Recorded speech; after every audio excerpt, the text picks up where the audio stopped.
BNP মহাসচিব মির্জা ফখরুল ইসলাম আলমগীর বলেছেন, এখন লড়াই গণতান্ত্রিক রাষ্ট্র করার। গোটা দেশের মানুষ তাকিয়ে আছে ফেব্রুয়ারির নির্বাচনের অপেক্ষায়। তারেক রহমান দেশে ফিরে দলকে নেতৃত্ব দেবেন। সমাবেশে সাবেক ছাত্রদল নেতারা জানান, দেশের মানুষের চাওয়া একটাই, সুষ্ঠু নির্বাচন। আরাই বাবুলের ক্যামেরায় আহমেদ সরওয়ারের রিপোর্টে বিস্তারিত। গণঅভ্যুত্থানের বর্ষপূর্তি উপলক্ষে মাসব্যাপী কর্মসূচির অংশ হিসেবে রবিবার শাহবাগে সমাবেশ করে জাতীয়তাবাদী ছাত্রদল। প্রতিকূল আবহাওয়া উপেক্ষা করেই বেলা ২টার আগেই ছাত্রদল নেতাকর্মীদের পদভারে মুখরিত হয়ে ওঠে শাহবাগ চত্বর ও এর আশপাশের এলাকা। বিএনপি মহাসচিব মির্জা ফখরুল ইসলাম আলমগীর সহ কেন্দ্রীয় নেতারা যখন মঞ্চে আসেন, তখন পুরো শাহবাগ এলাকা লোকে লোকারণ্য। সমাবেশে বিএনপি মহাসচিব মির্জা ফখরুল ইসলাম আলমগীর বলেন, হাসিনার পতনের মধ্য দিয়ে নতুন সূর্য উঠেছে, স্বপ্ন দেখাচ্ছে নতুন করে দেশকে তৈরি করার। তিনি বলেন, দেশের হাল ধরতে হবে ছাত্র তরুণদের।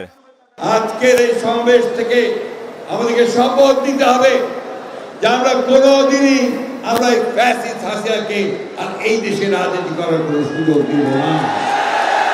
শপথ নিতে হবে যে আমরা কারো কাছে কোনো মাথা নত করব না।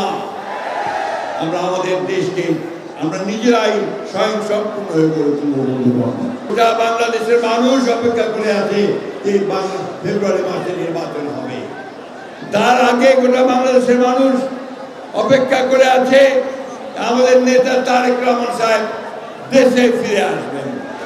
সমাবেশে সাবেক ছাত্রদল ও বিএনপি নেতারা বলেন, ছাত্র জনতার গণঅভ্যুত্থান কারো একার কৃতিত্ব নয়, এর কৃতিত্ব সবার। জুলাই বলে দিয়েছে, এই বাংলাদেশে ছাত্রলীগের মতো হেলমেট বাহিনী রাজনীতি থাকতে পারে না। নির্বাচনের নামে যে তালবাহানা করা হচ্ছে, বিভিন্ন দফা দাবি তুলে নির্বাচনকে ব্যাহত করার ষড়যন্ত্র করা হচ্ছে। সহায় সম্পত্তি চায় না।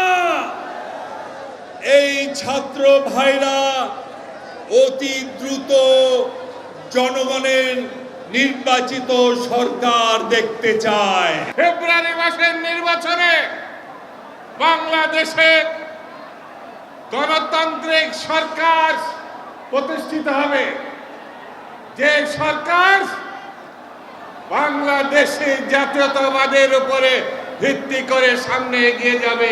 সবার আগে বাংলাদেশ, সেই বাংলাদেশকে নিয়ে এগিয়ে যাওয়ার জন্য তারেক রহমান আজকে আপনাদের সামনে এসেছে।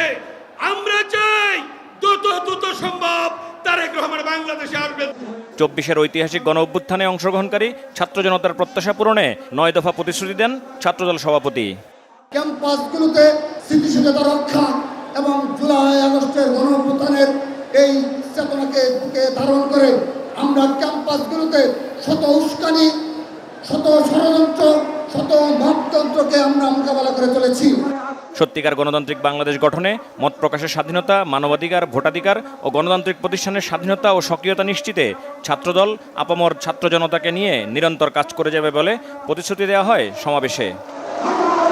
আহমেদ সরওয়ার, বাংলা ভিশন, ঢাকা।